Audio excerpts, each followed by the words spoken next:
Last ভিডিওটা শেষ করেছিলাম বাবা লোকনাথের পবিত্র জন্মস্থান কচুয়াধামে। ওই দিন সেখান থেকে চলে গিয়েছিলাম বাংলার এক অন্যতম প্রাচীন আর্কিওলজিক্যাল সাইট চন্দ্রকেতুগড়। সেখানে কিভাবে পৌঁছালাম আর আমার এক্সপিরিয়েন্স কেমন হয়েছিল সেটা দেখুন আমার চ্যানেলে চন্দ্রকেতুগড়ের লং ভিডিওতে। এই ভিডিওতে চন্দ্রকেতুগড়ের হিস্ট্রিটা বলি। কলকাতা থেকে ৩৫ কিলোমিটার দূরে হুগলি নদীর অন্যতম প্রবাহ পদ্মা নদী ও বিদ্যাধর নদীর কূলে ৪০০ থেকে ৮০০ খ্রিস্টপূর্বে গড়ে উঠেছিল এই নগরটি। বলে রাখি, এই দুটি নদী বর্তমানে অবলুপ্ত। আমি এখন যে স্থানটি দেখাচ্ছি এটি খনামিহিরের ঢিবি নামেও লোকমুখে পরিচিত।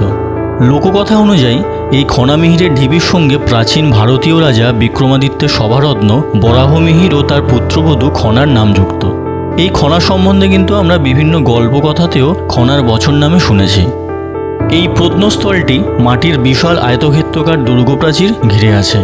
কাছাকাছি দেবালয়, হাদিপুর, বেড়াচাপা, ইটাখোলা ইত্যাদি গ্রামের বিস্তীর্ণ অঞ্চলে এই প্রাচীন ভারতীয় নগরীর ৫টি স্তর পাওয়া গেছে, যার সময়কাল ৪০০ থেকে ৮০০ খ্রিস্টপূর্ব, যার মধ্যে মৌর্য যুগ থেকে শুরু করে কুষাণ যুগ, গুপ্ত যুগ এবং পরবর্তী পাল ও সেন যুগের প্রত্নতত্ত্ব পাওয়া গেছে, যার মধ্যে কালো মাটির পাত্র, তামা ও রূপোর মুদ্রা, বিভিন্ন দেবদেবীর মূর্তি, মাটির পুতুল, এমনকি বাংলার প্রাচীনতম বৌদ্ধ মূর্তি, এছাড়া বিভিন্ন জৈন মূর্তিও এখান থেকে পাওয়া গেছে।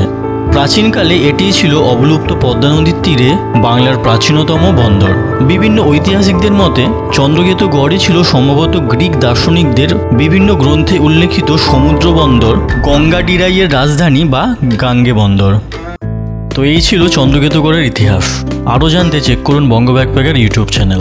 তো আজকের মতো টাটা।